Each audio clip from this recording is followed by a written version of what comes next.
मई का महीना था। सूरज मानो आसमान से आग उगल रहा था।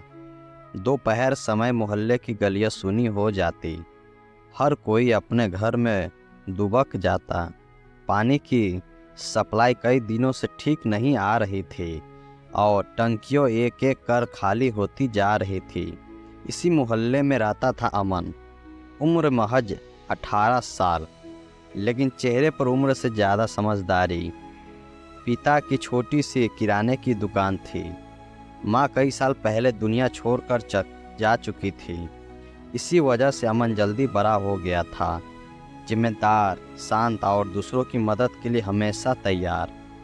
अमन के घर के सामने वाला मकान था मीरा आंटी का।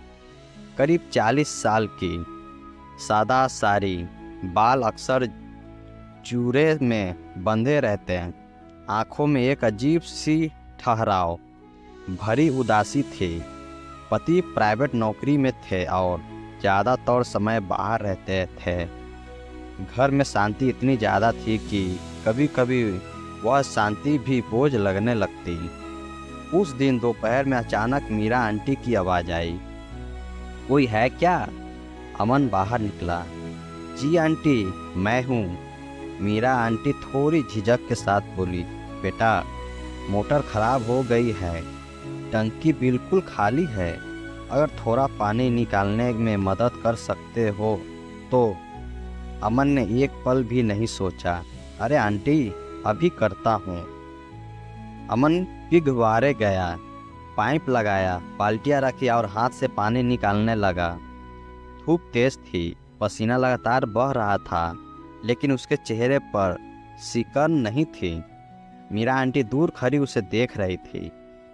कई सालों बाद कोई ऐसा मिला था जो बिना किसी मतलब, किसी की सवाल के उसके लिए कुछ कर रहा था। बेटा, थोड़ा पानी पी लो, उन्होंने गिलास बढ़ाया। धन्यवाद आंटी, अमन ने मुस्कुराते हुए कहा।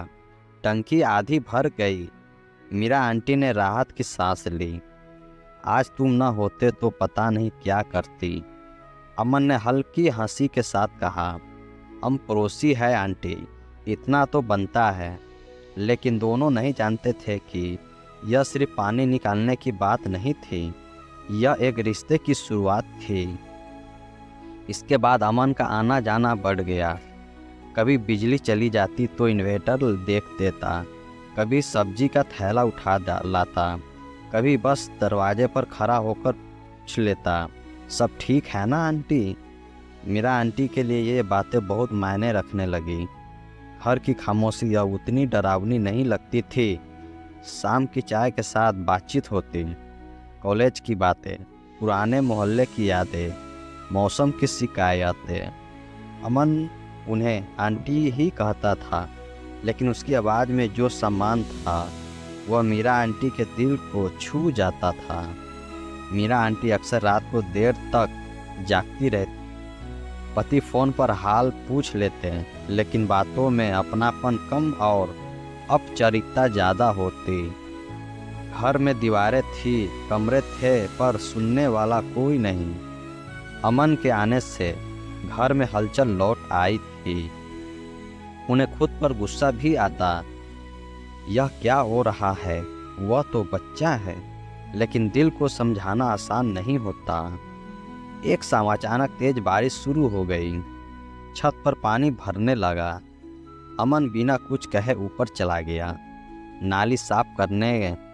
मीरा आंटी नीचे खड़ी घबराकर बोली, अमन, फिसल जाओगे। चिंता मत कीजिए आंटी, अमन बोला। बारिश में भीगते हुए उन्होंने काम पूरा किया। जब नीचे आया तो पूरा भीग चुका था। मीरा आंटी ने तौलिया बढ़ाया। उस पल दोनों के हाथ हल्के से टकराए। कुछ सेकेंड का सन्नाटा, ना कोई शब्द, ना कोई नज़र, बस एक अनकहा एहसास। उस रात मीरा आंटी सो नहीं पाई। मन में सवालों का तूफान था। क्या मैं गलत सोच रही हूँ? क्या यह सिर्फ अपनापन नहीं है? दूसरी ओर अमन भी बेचैन था। उसे अच्छा लगता था मीरा आंटी के पास बैठना, उसकी बातें सुनना, लेकिन वह खुद नहीं जानता था कि यह एहसास किस मोड़ पर खड़ा है। अगले कुछ दिनों में मीरा आंटी ने खुद ही दूरी बना ली। दरवाज़ा कम खुला, बातें कम हो गई। अमन को अजीब लगने लगा। एक दिन उसने पूछ ही लिया, आंटी मैंने कुछ गलत किया क्या? मीरा आंटी की आंखें भर आई। नहीं बेटा, तुम बहुत अच्छे हो, लेकिन कुछ एहसासों को वहीं रोक देना बेहतर होता है। अमन समझ गया और उसी दिन वह थोड़ा और बड़ा हो गया। कॉलेज के लिए अमन को शहर जाना था। जाने से पहले वह आखिरी बार मिलने आया। ख्याल रखना अपना, मीरा आंटी ने कहा। आप भी आंटी, अमन बोला। कोई वादा नहीं, कोई आंसू नहीं, बस एक शांत विदाई।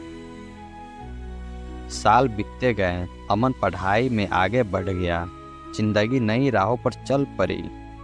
मीरा आंटी भी अपनी दुनिया में व्यस्त हो गई, लेकिन दिल की किसी कोने में वह एहसास हमेशा जिंदा रहा। 5 साल बाद अमन वापस लौटा। अब वह 23 साल का था। परी कब आत्मविश्वासी। मीरा आंटी अब भी उसी घर में थी, थोड़ी और शांत, थोड़ी और मजबूर। नल वही था, आंगन वही था, लेकिन कहानी अब याद बन चुकी थी। दोनों मिले, मुस्कुराए। कुछ रिश्ते नाम के मोहताज नहीं होते, वे बस दिल में जगह बना लेते हैं। अमन और मीरा आंटी की कहानी न पूरी थी न अधूरी, बस इंसानियत से भरी हुई थी। एक ऐसा रिश्ता जो समाज से नहीं, दिल से जुड़ा था और इसी वजह से खूबसूरत था।